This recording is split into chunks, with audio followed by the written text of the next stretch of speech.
Welcome to this chess video. This was an unexpectedly really pretty game that I had. Lately I've been trying to train my blindfold chess, and what I've noticed was kind of funny actually. And what I noticed was that I do pretty decently when I play bots or human opponents around 1500 level or so, because they play theory and I have a lot of theory memorized. And so as soon as they play a move like h6 or a3 or whatever, give away a queen, I'm completely out of book and then I like hang my own queen. And so I've been training against Martin bot and some of the other lower rated bots to train myself on actually practicing blindfold chess and not just memorizing very common opening theory. So this game I started with d4. Again, this game was blindfold and probably my best game that I've ever played with blindfold chess. They played e6, I play c4 completely fine. And already Martinbot plays a mistake. He plays queen to f6. Now you can check out this other YouTube video that I have on why this is a mistake and how I should be exploiting this. So make sure to check that out if you don't know why this is a bad move. And so just as in that video I recommended, I play knight to c3, just simply continuing developing and ignoring that queen that is misplaced on f6. And now here comes the Martinbot thing that I anticipated and been practicing against, which is they just give away their queen. For some reason, it seems like Martinbot about 50% of the time just gives away their queen on like move 3. Let me know in the YouTube comments how often you think Martinbot does something like this. I've noticed quite a decent amount. Of course I recapture. Bishop d6, just not terrible, but the fact that blocks in this pawn, not really the best for their development or fighting for the center. So I grab the center with e4. They play f5.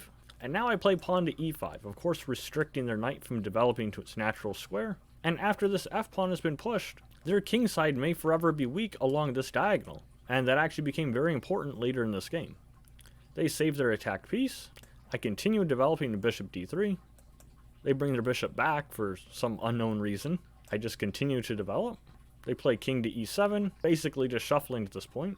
And so now I find bishop g5 check. Very natural move to develop with tempo, but they play knight f6 anyway. Of course I capture with my pawn.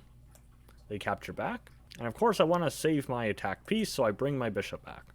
But when they come back to e8, this is where things get really interesting. One of the highlights of this game was probably this move here. I played knight to e5.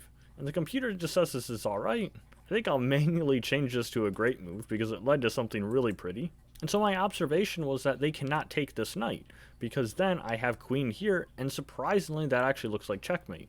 It's simply the really strong queen here along with this bishop, and black is kind of regretting the fact they've played their f-pawn all the way up to f5 already. Bishop e7 was played, and now for the really pretty idea that I found. Pause the video and see if you can find a checkmate here. It's actually a forced mate in 5. Definitely the highlight of my day. I was able to find this move while playing blindfolded chess. Could have an unexpected miniature that ended up happening. I of course play queen to h5 check. They cannot move their king to f8 because then queen to f7 is checkmate. And so king to d8, but now here comes knight f7 check.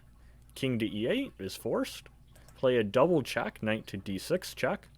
Once again, they can't return here because this is still a checkmate. So they must play king to d8. And now of course you probably have seen this idea before. It is queen to e8 check, forcing the rook capture.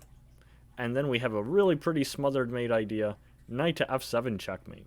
I just thought this was a really pretty miniature to show. And although I definitely still need work with my blindfold chess, it was just something really fun I thought that I could share with everyone. Thanks for stopping by for this short chess video, everyone. I'll see you in the next one.